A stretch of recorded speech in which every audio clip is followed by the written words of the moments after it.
देखो एक क्वेश्चन है कि भारत में खंभा पार प्रणाली क्यों अपनाई गई। सबसे पहले हमें ये जानना है कि खंभा पार प्रणाली है क्या। First pass the post system, first pass the post यानी खंभा पार प्रणाली। बार बार जो एग्जाम में आता है, ग्रेजुएशन में भी आता है, छठे में भी आता है, 11th क्लास में भी आता है, 12th में नहीं आता है, 12th में इंटरनेशनल लेवल पर हो जाती है। तो यूपीएससी की एग्जाम में खासकर आता है कॉन्स्टिट्यूशन से रिलेटेड या पॉलिटिकल क्वेश्चन में बार बार आता है कि खंभा पार प्रणाली क्या है, यानी फर्स्ट पार्ट का पोस्ट सिस्टम क्या है। इसका सीधा सीधा मतलब होता है अपने उम्मीदवारों की प्रतिद्वंदियों में, यानी अपने इलेक्टोरल कॉम्पिटिटर्स में एक वोट से, एक मत से आगे निकलना है। इसका सीधा सीधा मतलब ये है कि जितने भी भारतीय संविधान के अंतर्गत सभी पार्टियों को समान बनाया गया है, तो कोई भी पार्टी किसी भी क्षेत्र से किसी को भी उम्मीदवार यानी कैंडिडेट बना सकती है। तो भारत में बहुत सारी पार्टियां हैं, कहीं जो है आपकी भारतीय जनता पार्टी हो गई, कांग्रेस हो गई, आम आदमी पार्टी हो गई, ठीक है। आम आदमी पार्टी ये वैसे नई पार्टी है रहने के लिए, लेकिन जिस तरीके से कवर कर रही है, सबकी विचारधारा है अलग है। भारतीय जनता पार्टी की विचारधारा है राष्ट्रहित, राष्ट्रवाद के साथ संस्कृति को आगे बढ़ाना और विकास। कांग्रेस की संस्कृति है साम्यवाद का, समाजवाद के साथ सभी लोगों को साथ में लेके चलना। आम आदमी का जो विचारधारा है स्वास्थ्य और शिक्षा को ध्यान में रखकर आगे काम करना विकास। तो देश की सभी पार्टियां अपनी विचारधाराओं के साथ काम करती है। अब जनता जिसको चाहती है उसको बहुमत देती है और सरकार उसकी बन जाती है। लेकिन यहाँ में यह ध्यान देना होगा कि जिन पार्टियों से हमारे लीडर यानी कि कैंडिडेट जीतते हैं, विनर बनते हैं, वो कैसे बनते हैं, खंभा पार प्रणाली से, यानी first pass the post system. यानी 4-5 कैंडिडेट या जितने भी कैंडिडेट है उनमें से जिस कैंडिडेट के वोट सर्वाधिक होंगे, चाहे वो एक वोट से ज्यादा हो, चाहे कई मतों से ज्यादा हो, जो भी इन सारे में सबसे ज्यादा वोट पाता है वही विनर यानी विजयी कहलाएगा और उसी को उस क्षेत्र की सीट मिल जाती है, वो जीत जाता है, वहां से वो नेता बन जाता है, ठीक है। विधानसभा की इलेक्शंस में एमएलए, ठीक है, मेंबर ऑफ लेजिस्लेटिव असेंबली, अब लोकसभा के इलेक्शन में पीएम बन जाता है, सॉरी एमपी बन जाता है, यानी सांसद हिंदी में, इंग्लिश में मेंबर ऑफ पार्लियामेंट। विधानसभा का जब चुनाव होता है तो व्यक्ति यानी कि एमएलए सारे मिलकर सीएम को चुनते हैं, जो कि अप्रत्यक्ष तरीके से चुनाव होता है, क्योंकि हम जो डायरेक्ट वोट करते हैं अपने नेता को चुनते हैं, जैसे कि एमएलए को चुना और एमपी को चुना। लेकिन जो इनडायरेक्टली चुने जाते हैं, यानी हमारे चुने हुए नेताओं द्वारा जो आगे बहुमत दल के नेता चुने जाते हैं, प्रमुख मुखिया चुने जाते हैं। विधानसभा में सीएम चुना जाता है और लोकसभा में पीएम चुना जाता है, तो वो तो इनडायरेक्टली हो गए। लेकिन हम जो एमपी और एमएलए चुनते हैं वो डायरेक्टली चुनते हैं, लेकिन वो जीतते कैसे हैं, first pass the post system के आधार पर, यानी कि भारत में खंभा पार प्रणाली जो है बनाई गई है उससे। अब इसके फायदे क्या हैं, इसमें सबसे पहला पॉइंट ये कि राजनीतिकरण ना हो, पॉलिटिसाइजेशन, लैक ऑफ पॉलिटिसाइजेशन, यानी कि राजनीतिकरण की इसमें कमी होती है, राजनीति ज्यादा नहीं हो पाती, पार्टी या फिर लोग ये नहीं कर पाते भाई जातिवाद के नाम पर उसको वोट मिला जाता है, ये कारण से नेता ये नहीं कह पाते कि ज्यादा बेईमानी हो गई या कुछ हो गई। इसमें सीधी सी बात है, सीधे कहते जनता ने जिसको ज्यादा चुना, जिसको ज्यादा वोट दिया और वही हुकूमत में आ गई। इसमें कोई भी पॉलिटिक्स नहीं कर पाते, निर्णय में कोई उंगली नहीं होती। वैसे कमियां तो लोग भगवान में भी उठा देते हैं, आस्था पर सवाल उठा देते हैं। तो किसी भी सिस्टम में कमी उठाना बहुत आसान की बात है, क्रिटिसाइज करना, आलोचना करना, क्रिटिसिज्म करना बहुत आसान सा हो गया, कोई भी किसी पर भी उंगली उठाना। प्रधानमंत्री बनना आसान होता है क्या, तो प्रधानमंत्री को भी उंगली उठा के कह देते हैं भाई इन्होंने अच्छा काम नहीं किया, ये अच्छे नहीं है, वो अच्छे थे, वो अच्छे नहीं है, ये अच्छे थे, ऐसा कह देते। तो ये चीज़ें आसान है, इसमें कोई हमें जनता को जो है सबको नहीं पढ़ना चाहिए। जनता को एक बेहतर व्यक्ति, अपने आसपास का व्यक्ति, बेहतर व्यक्ति जो विकास कर सके, समस्या पर खड़ा हो सके, उसको हमें वोट देना चाहिए। तो first part the post system यानी खंबा प्रणाली इसलिए अपनाई गई कि राजनीतिकरण ना हो और साथ में भारत में थी बहुदलीय व्यवस्था। भारत में थी बहुदलीय व्यवस्था यानी सभी को उम्मीदवार खड़ा करने का अधिकार, तभी पार्टियों को पूरी व्यवस्था दी गई है कि हर कोई अपने पार्टी के उम्मीदवार हर क्षेत्र में खड़ा कर सकता है। तो इनके बीच में असमानताएं ना हो, इनके बीच में आपसी लड़ाइयां ना हो वोट के चलते, या जनता को भ्रम ना फैलाएं, जनता के बीच में भ्रम ना, जनता कंफ्यूज ना कि भाई कौन जीता कौन हारा। जनता को सीधे समझ में आ जाना चाहिए कि जिसको ज्यादा वोट मिले वही इस क्षेत्र से जीत गया, वही कैंडिडेट है। पंथ निरपेक्ष लोकतंत्र का निर्माण यानी democracy of secularism, building of the democracy secular यानी एक ऐसा रास्ता तैयार हो हमारे समाज का, हमारे क्षेत्र का, हमारे राजनीति में, जिसमें धर्म की भावना ना रहे, जितने लोग समाज की सेवा करें और समाज के लोग भी जागरूक हो कि हमने उन नेताओं को वोट दिया जिनको हमने चाहा था, और नेताओं को भी ये लगे कि धर्म के नाम पे वोट नहीं मिला, जिसको ज्यादा वोट मिले क्योंकि जनता ने जिसको ज्यादा चाहा उसी को वोट करा और वही व्यक्ति चुनाव में जीत गया। तो इससे क्या होता है, लोगों को ये नहीं पता चलता मैंने मुस्लिम बहुल्य क्षेत्रों में चुनाव लड़ाए थे उन्होंने वोट दिया, मैंने हिंदू बहुल्य क्षेत्रों में चुनाव लड़ाए थे उन्होंने वोट दिया, ऐसा नहीं। जब खंबा पार प्रणाली से व्यक्ति जीतता है तो उसे लगता है कि बहुमत से जीते हैं, जितने ज्यादा वोट हमें करा है उसी से हमारी विजय हुई है, हम उससे विजय। तो खंबा पार प्रणाली यानी कि फर्स्ट पार्ट 10 पोस्ट सिस्टम इसलिए भी अपनाया गया जिससे कि पंथ निरपेक्ष लोकतंत्र की स्थापना हो पाए, बिल्डिंग ऑफ सेकुलर डेमोक्रेसी। इसमें किसी एक जाति या समुदाय को वोट नहीं दिया जाता, एक क्षेत्र से पूरा वोट दिया जाता है। जिस क्षेत्र से वोट करा जाता है उस क्षेत्र के सभी नेता उम्मीदवारी के लिए खड़े होते हैं ना, उस नेता जो पॉपुलर होता है, जो बेहतर होता है, उसी को लोग वोट करते हैं, वही सबसे ज्यादा वोट ले जाता है और वही विनर भी होता है।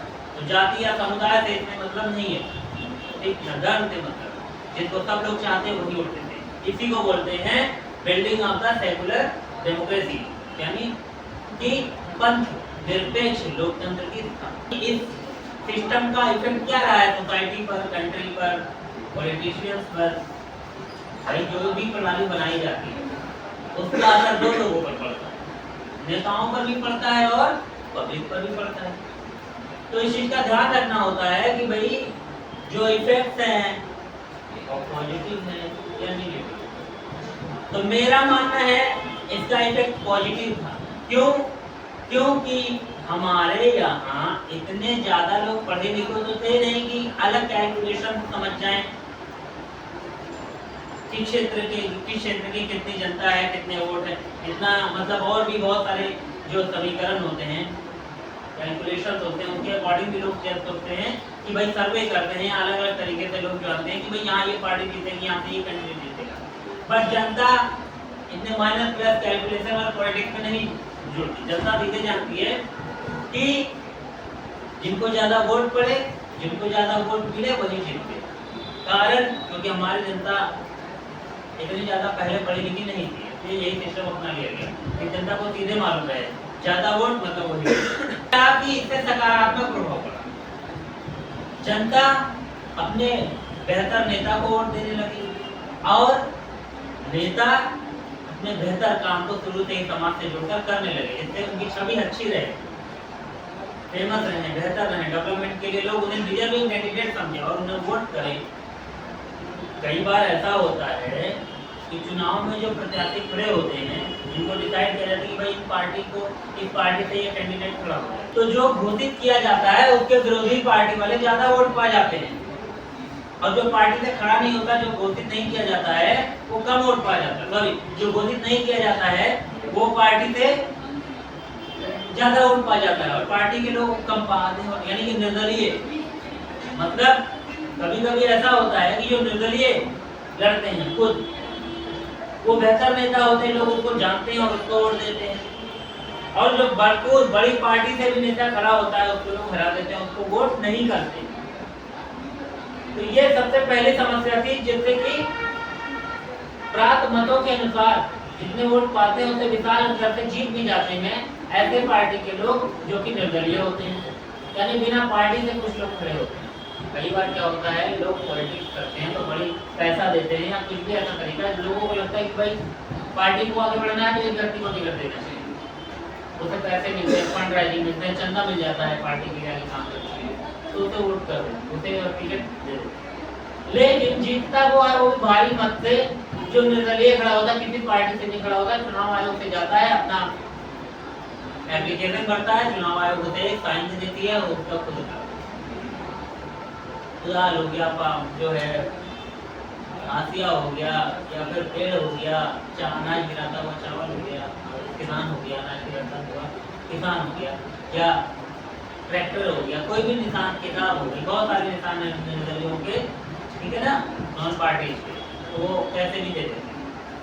लेकिन जो बेहतर नेता होता है, जनता उसी को चुनती है, चाहे वो निर्दलीय हो चाहे वो किसी पार्टी से। तो हमारे चुनाव प्रक्रिया में पहले परेशानी ये थी कि भाई क्षेत्र के अनुसार भी चुनाव होता था, आरक्षित क्षेत्र भी चुने जाते थे, जातियों के हिसाब से, क्षेत्रों के हिसाब से भी जो है पार्टियां रिजर्व कर देती थी कैंडिडेट कि फला क्षेत्र से फला जाति का समीकरण बन रहा, फला जाति ज्यादा है तो उससे उस जाति का वहाँ पे ऐसा कैंडिडेट खड़ा करो। लेकिन जनता बदल जाती थी, जनता बेहतर कैंडिडेट को देती थी वोट, जो कि किसी पार्टी से नहीं होता, ठीक है। तो खंबा पार प्रणाली का बहुत पॉजिटिव असर पड़ा लोगों पर, इससे लोग आपस में डरते नहीं थे, इससे आपस में समझ जाते थे कि यहाँ पे ये कमी हुई, जनता चाहती किसी और को, इसलिए उसे वोट मिला। ज्यादा से ज्यादा लोग देखो, जब कम वोट पाने का डर रहता तो लोग धन का प्रयोग करते हैं, चुनाव में बेईमानी करते हैं, धन का प्रयोग करते हैं, जनता को लालच देते हैं कि ज्यादा से ज्यादा वोट पा सके। इसमें यही कारण होता है ना भाई कि ज्यादा से ज्यादा खंबा पार प्रणाली का दोष भी ये रहा कि भाई लोग ज्यादा से ज्यादा वोट पाने के लिए गलत नीतियों का प्रयोग करने लगे, तरीकों का प्रयोग करने लगे। महिलाओं में ताली बांटने लगे, पैसे बांटने लगे, पुरुषों में पैसे बांटने लगे, या उनसे गलत वादे कर दिए जनता से जो कि पूरा ना कर सके। जैसे ब्रिटेन की टीम ने किया था जो है महंगाई बेरोजगारी पर, वो नहीं कर पाए तो ऋषि मुनि यहाँ के पीएम बन गए ब्रिटेन में, और उन्होंने अच्छी ईमानदारी बोली कि उन्होंने कहा मैं आप जनता के मुद्दों पर नहीं उतर पाई खरा, इसलिए आई विल किल, ठीक है, आई विल रिजाइन बिफोर, ठीक है। तो ऋषि मुनि उसके बाद जनता के द्वारा जो है बनाए गए थे, दूसरे सेकंड नेता थे, तो वो किंग चार्ल्स ने टीम का वोट के लिए इन्वाइट किया होगा।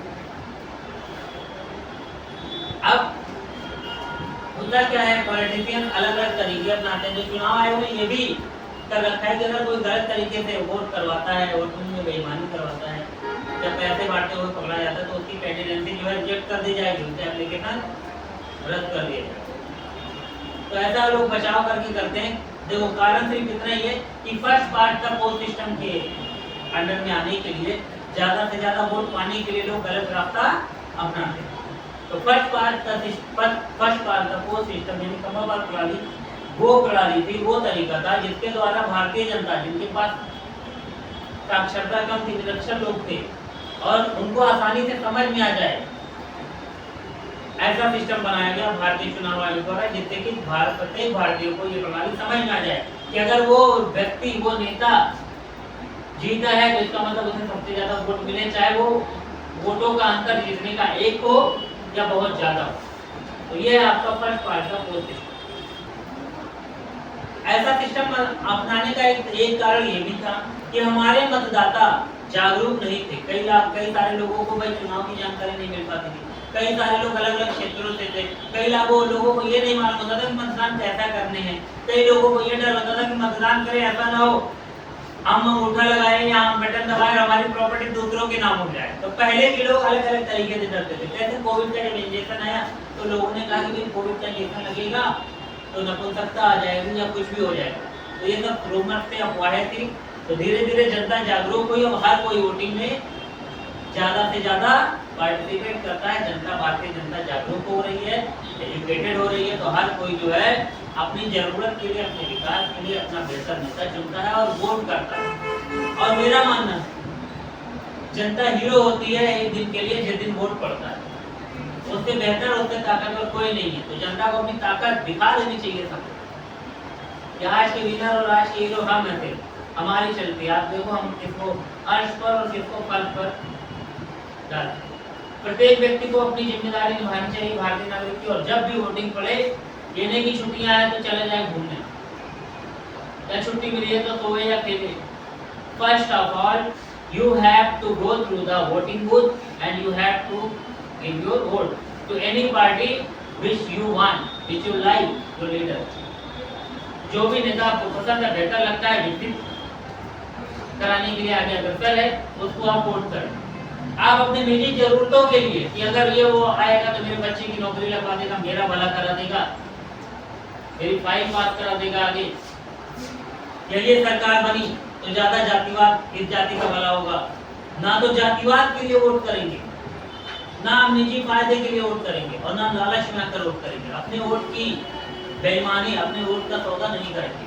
वोट आप दिल से करेंगे, दिमाग से सोच कर करेंगे, और एक बेहतर नेता चुनेंगे जो आपके क्षेत्र का विकास करे, जिससे आपका नेता आपके सीएम को चुने, जिससे आपका राज्य विकास करे, और आपका एमपी सांसद अपने बेहतर पीएम को चुने, जिससे पूरे देश का विकास हो और पूरे देश के हाथ में ताकत हो, विकास की ताकत, हम आत्मनिर्भर बने और विश्व में अपना पक्ष में जाए। लेकिन इन्हीं नेताओं ने पैसे बांटे और जनता ने अपने वोट को बेच दिया।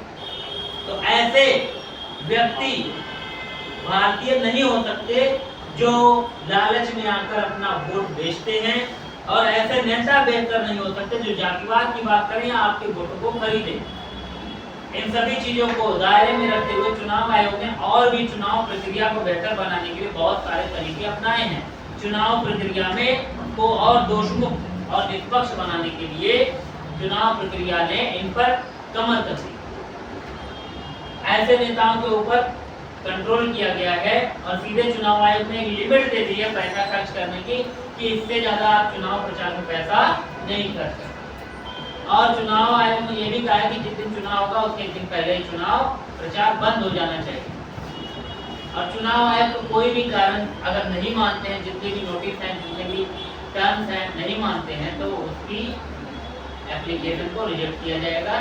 जो भी गलत तरीके से चुनाव प्रचार या चुनाव में गलत कार्य करते हुए पकड़ा जाएगा। जिस पार्टी का नेता या उनके कार्यकर्ता भी गलती करते हैं तो भी उस नेता के ऊपर ही इसका ठीकरा फूटेगा। तो जनता भी जिम्मेदार है और पॉलिटिशियंस भी जिम्मेदार है। बात देश के विकास की, अगर नेता गलत करता है तो नेता के एप्लीकेशन रद्द होना चाहिए, और जनता गलत करती है तो उसके गलतियों का खामियाजा उसके पीढ़ी, आने वाली पीढ़ियों को भुगतना पड़ेगा। उसके बच्चे की नौकरी नहीं लगेगी, उसका बच्चा बेहतर शिक्षा नहीं पाएगा, उसका बच्चा आगे बढ़ नहीं पाएगा, और उसका देश आगे नहीं बढ़ पाएगा, क्षेत्र आगे नहीं बढ़ पाएगा। इसलिए प्रत्येक व्यक्तियों को हमेशा एक बेहतर नेता चुनना चाहिए जो हमेशा जनता के लिए खड़ा है, दिन हो या रात हो, और साथ में विकास को लगातार सतत विकास करता रहे।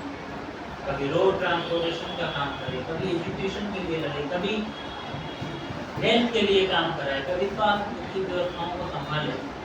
Education, health, transportation, agriculture, technology, science, इन सब में डेवलपमेंट के लिए आपका नेता, आपका सांसद, आपका पीएम, आपका सीएम, सब लोग लगे रहे। इसके लिए सिर्फ आपको सिर्फ इतना ही करना है। अगर सारे नेताओं को बेहतर काम कराना आप चाहते हैं तो आपको उस दिन एक भारतीय का फर्ज निभाना होगा, और उस फर्ज के अनुसार आपको एक बेहतर वोट करना होगा।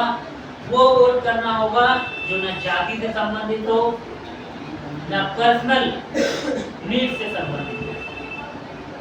देश के लिए वोट करें, अपने क्षेत्र के लिए वोट करें, अपने विकास के लिए वोट करें, आने वाली पीढ़ी के बेहतर भविष्य के लिए वोट करें।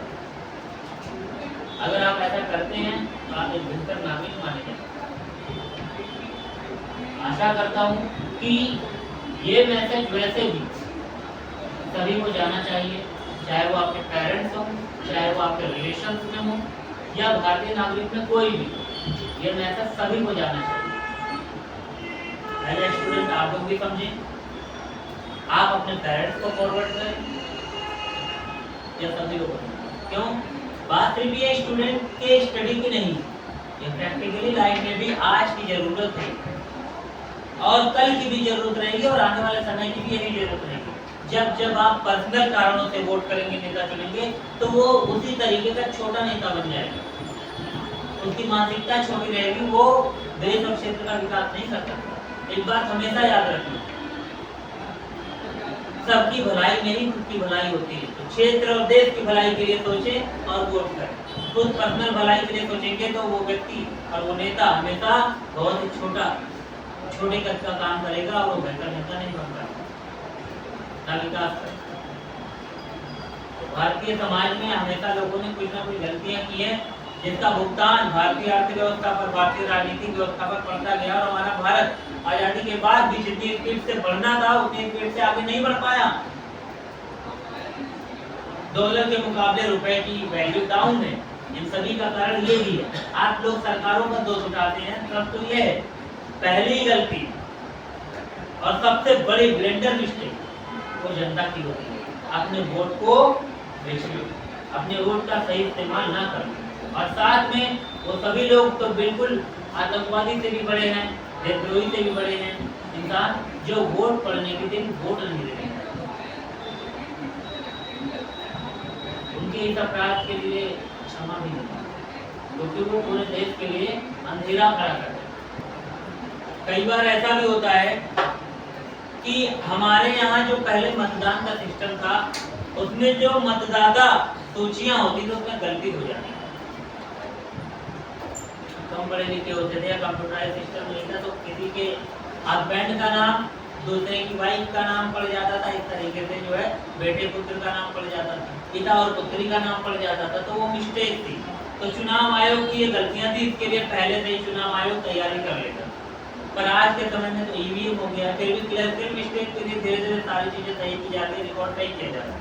पर यह है कि छोटी मोटी चीजें गलती हो जाती है। चुनाव आयोग बहुत दिन पहले से ही ये तैयारी शुरू कर देते हैं। अब एक पॉइंट ये है कि क्वेश्चन भी है, सीटों में आरक्षण की व्यवस्था क्यों? Why this system for the reservation for any seat? किसी क्षेत्र में किसी सीट पर जातिगत आरक्षण क्यों? कई सारे क्षेत्रों में सीटें रिजर्व होती हैं कि फला क्षेत्र में इसी जाति का व्यक्ति चुनाव लड़ सकता है।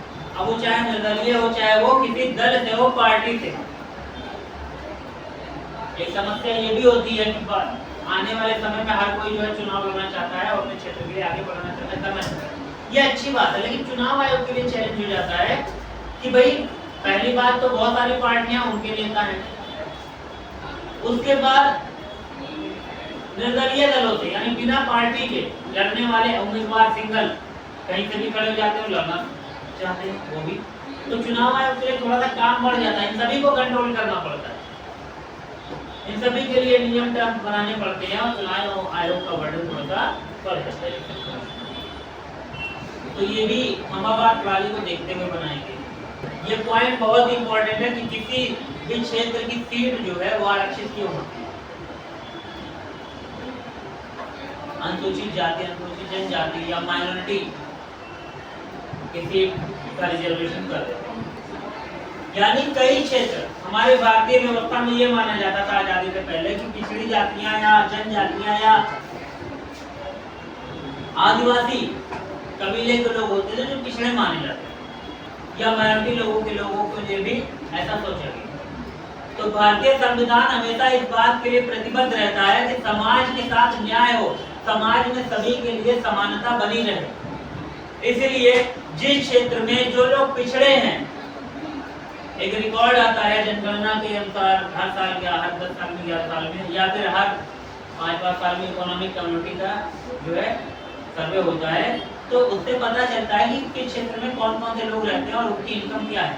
तो जिस क्षेत्र के लोग जो है पिछड़े माने जाते हैं, जिस जाति से या जनजाति से, उस क्षेत्र में उस व्यक्ति या उस जाति से संबंधित, उस समुदाय से संबंधित सीट का आरक्षण कर दिया जाता है कि और तो लोग आगे हैं, तो कम से कम इस क्षेत्र के लोग अगर पिछड़े हैं तो इसकी जाति का ही नेता चुना जाए जिससे अपने जाति का भला कर पाए, उत्थान कर पाए। पहले के समय में शोषण हुआ है अगर, तो आज के समय में उसका भला हो जाए। तो खासकर SC/ST समुदाय को प्रोत्साहन दिया जा रहा है, रिजर्वेशन दिया जा रहा है। ऐसा इसलिए कि उस जाति या उस कैटेगरी के लोग भी विकास कर पाए और आगे बढ़ पाए। आरक्षित सीट किसने बनी? आरक्षण भी लगभग इसीलिए है, लेकिन आरक्षण का थोड़ा सा बड़ा चैप्टर है, तो उसको तो मैं बाद में समझाऊंगा जब आरक्षण का कुछ आएगा ऐसा। अभी आरक्षण सिर्फ पॉलिटिकल क्षेत्रों में नहीं, आरक्षण हर एक मामले में दिया गया है, पिछड़े लोगों को, दलित लोगों को, आदिवासियों को, जनजातियों को, बस इसलिए कि समाज में वो भी बराबर हकदार हैं और वो भी आगे बराबर बढ़ते रहे सबकी स्पीड पे का। एक पॉइंट ये भी है कि स्वतंत्र व निष्पक्ष निर्वाचन के लिए क्या प्रावधान, यानी चुनाव आयोग ने स्वतंत्र, फ्री और ट्रांसपेरेंट इलेक्शंस के लिए क्या टर्म्स बनाए हैं। सबसे पहली बात तो सार्वभौमिक सर्वव्यापक व्यस्त मताधिकार बनाया गया है, यानी यूनिवर्सल एडल्ट फ्रेंचाइजिंग। इसका मतलब होता है जितने भी व्यक्ति 18 साल से ऊपर हैं, चाहे वो बुजुर्ग हो, चाहे वो जस्ट 18 क्रॉस की, अब वो चाहे वो ब्लाइंड हो, वो हैंडीकैप्ड हो, जॉबलेस हो या जॉब कर रहे हो, प्रोफेशनल हो या बिजनेसमैन हो, लेबर क्लास हो या फार्मर हो, मिडिल क्लास फैमिली हो, कोई भी हो, सोसाइटी में देश का वो नागरिक माना जाता है। और जो भी 18 साल के ऊपर का हमारा देश का नागरिक है वो वोट कर सकता है। चुनाव आयोग ने सबको ये बताया होगा कि हर किसी का अधिकार। नहीं तो बाद में कहोगे भैया ये 60 साल का हो गया, इनका कोई कंट्रीब्यूशन नहीं है देश में, इनको वोट देने की जरूरत नहीं। वो सबसे ज्यादा समझदार होते हैं और वो समझ के वोट करते हैं कि आगे हमारे आने वाली पीढ़ियों को क्या फायदे मिलेंगे। और ये अधिकार सभी लोगों को दिया गया है, वो किसी भी जाति से, धर्म से, लिंग से संबंधित, तो इससे कोई फर्क नहीं पड़ता। छोटी जाति, बड़ी जाति, किन्नर हो, स्त्री हो, पुरुष हो, नहीं करते। अगर 18 कंप्लीट होता तो वो वोट कर सकते। चुनाव आयोग ने स्वतंत्र और निष्पक्ष बनाने के लिए ये भी किया कि ऐसा नहीं है कि किसी भी कैंडिडेट को आप मना कर दो तो वोट नहीं दे सकता, जो तुम्हें वोट दे रहा हो हाँ तू चल तू दे सकता है। अब प्रॉब्लम ये थी हमारे लोग जागरूक है कि भाई नेता बड़े आदमी होते थे, जिसको बोल दिया नहीं जाना है आपको तो बैठ जाता था, साहब ने मना कर दिया, यानी हमारा वोट नहीं। साहब को क्या पता था कि वो किसको वोट देगा? साहब को ये आइडिया रहा होगा भाई दूसरी पार्टी को वोट कर सकता है, इसलिए साहब ने क्या किया, वोट नहीं दे सकता। तो हमारे यहाँ क्या था, नागरिक जागरूक नहीं थे, जागरूक ना होना वोट के प्रति, ये भी सबसे बड़ा कारण था कि सार्वभौमिक व्यस्त मताधिकार अपनाया जाए, यूनिवर्सल एडल्ट फ्रेंचाइज। अब हम जानेंगे भारतीय मतदाता की योग्यता क्या है, यानी कौन सा व्यक्ति भारत में रहता हो वो वोट कर सकता है। पहला टर्म तो यह है कि सीधी बात वो भारतीय नागरिक और इंडियन सिटीजन। दूसरी बात वो 18 साल या 18 साल से ऊपर का हो गया, मतलब 18 साल कंप्लीट हो गया हो। तीसरी बात किसी भी अदालत से भीषण अपराध, बहुत बड़े अपराध के लिए सजा ना प्राप्त, सेंसिटिव केस, बहुत बड़े जो अमानवीय कृत्य हो, जो सोच नहीं सकते, या फिर उसके बाहर रहने से भूकंप आ सकता है, लोग मारे जा सकते हैं, तो ऐसे व्यक्ति को वोट देने का भी अधिकार नहीं। ठीक है, जैसे निर्भया कांड हुआ था मुद्रिका में, तो ना आप लोगों ने, आपको आइडिया नहीं है? 2012 2016 से शुरू हुआ, इसमें तो लास्ट पड़े। एक तो नॉन माइनर था, उसका तो छोड़ दिया, तो कहीं काम कर रहा है, बड़ा हो गया,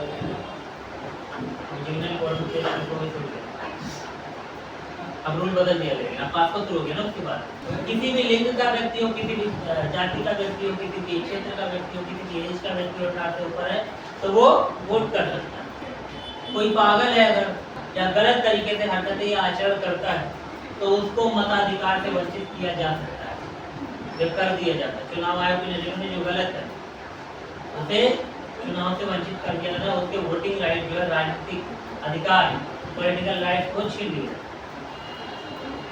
भड़काऊ भाषण दे रहा हो, जातिगत भाषण दे रहा हो, ज्यादा से ज्यादा गलत तरीके से चुनाव प्रचार करता हो, किसी का बदनाम कर रहा हो या ज्यादा नाम करने के लिए कर रहा हो, तो उसको भी जो है उसके चुनाव आयोग उसका जो है रद्द कर सकता है। सीधी सी बात, वोट वही कर सकता है जो 18 साल का हो, भारतीय नागरिक हो और साथ में कहीं भी किसी भी मामले में सजा ना काट रहा हो, भीषण सजा, जिसके बाहर निकलने से बहुत बड़ा अपराध हो जाए, उतने ही देर में वो छूट जाए, भाग जाए, भुगतान कर। अब हम जानेंगे निर्वाचन आयोग के गठन के बारे में, यानी कंपोजिशन ऑफ इलेक्शन कमीशन। निर्वाचन आयोग की जरूरत और महत्व को देखते हुए निर्वाचन आयोग का गठन किया गया। जब देखा गया चुनाव एकमात्र रास्ता है जिसके जरिए एक बेहतर शासन और नेता चुना जा सकता और जनता का शासन चलेगा लोकतंत्र में, तो उन्हें ये पता चला कि भाई चुनाव आयोग के गठन की भी जरूरत है। एक ऐसा आयोग जो चुनाव के लिए व्यवस्थाएं बना सके, निगरानी रख सके, चुनाव प्रक्रिया को बेहतर कंप्लीट करा सके। चुनाव आयोग निर्वाचन को स्वतंत्र और निष्पक्ष रखने के लिए बनाया गया। किसी भी क्षेत्र या किसी भी जाति या किसी भी स्टेटस से संबंध रखने वाला नेता या उम्मीदवार चुनाव आयोग पर कोई भी दबाव नहीं डालता, न चुनाव आयोग का फायदा ले सकता, क्योंकि चुनाव आयोग निष्पक्ष है, चुनाव आयोग कंडीशन बनाने के लिए ज्यादा से ज्यादा कि बेहतर तरीके से मतदान हो, वोटिंग पड़े और बेहतर नेता सत्ता में आए, शासन चलाए। अनुच्छेद 324 के आर्टिकल 1 से लेके 6 तक में चुनाव आयोग के गठन और व्यवस्था की बात की गई है और अनुच्छेद नंबर 324 के अनुसार चुनाव आयोग का गठन किया गया। यानी संविधान के अनुच्छेद नंबर 324 के आर्टिकल नंबर 1 to 6 1 2 3 4 5 6 के according it was establish the election commission composition for the well voting manner and good election provision. By this we can select the good government by the best voting by the public. All election will be controlled by the Election Commission of India, which is composed by Constitution provision article under 323 .1 to 6. मुख्य निर्वाचन चुनाव आयुक्त chief election commissioner हमेशा चुनाव आयोग के अध्यक्ष के रूप में काम करेगा, डिसीजन सारे वही लेगा, चुनाव आयोग से संबंधित डिसीजन वही लेगा। अच्छा, आपको एक बात बताना चाहूंगा, हमारे सबसे पहले चुनाव आयुक्त थे सुकुमार थे। वैसे भारत में बहुसदस्यीय चुनाव आयोग यानी मल्टी मेंबर इलेक्शन कमीशन है। कम से कम 40 साल से ऊपर हो गए भारत में चुनाव आयोग बने। अब बहुसदस्यीय चुनाव आयोग बना दिया गया है, इसमें एक मुख्य चुनाव आयोग और 2 चुनाव आयोग। इस तरीके से चुनाव आयोग 3 सदस्यीय टीम का ग्रुप बना दिया गया, chief election commission and commissioner and election commission. चुनाव आयुक्तों की अपॉइंटमेंट नियुक्ति और उनकी सेवा यानी तय सीमा, कब तक ये काम करेंगे, एक्सपायरी डेट ऑफ सर्विस। वैसे तो जाकर गवर्नमेंट ऑफिसर की 60 साल की होती है, लेकिन इसकी तय सीमा जो है काम करने की, इनकी जॉब की, राष्ट्रपति पार्लियामेंट यानी संसद इसका कोई भी निर्णय नहीं लेता पूरी तरीके से। चुनाव आयोग से संबंधित या चुनाव आयुक्त की कार्य सीमा से संबंधित निर्णय पार्लियामेंट संसद में नहीं होता, इसका निर्णय राष्ट्रपति खुद लेता है। कब तक चुनाव आयुक्त को कार्य करना है, चीफ इलेक्शन कमिश्नर या इलेक्शन कमिश्नर की कार्य सीमा, ड्यूटी का जो साल है वो तो कितने साल का होगा, ये राष्ट्रपति खुद तय करता है। यानी राष्ट्रपति ही चुनाव आयोग का बेहतर डिसीजन मेकर है, जो चीफ इलेक्शन कमिश्नर और इलेक्शन कमिश्नर का अपॉइंटमेंट से लेके उनके रिटायरमेंट तक का सारा जिम्मेदारी संभालता है। आगे मैं बताऊंगा कि अगर चुनाव आयोग में कोई गलती हो गई या इनको हटाने के लिए क्या प्रोसेस अपनाया जाता है।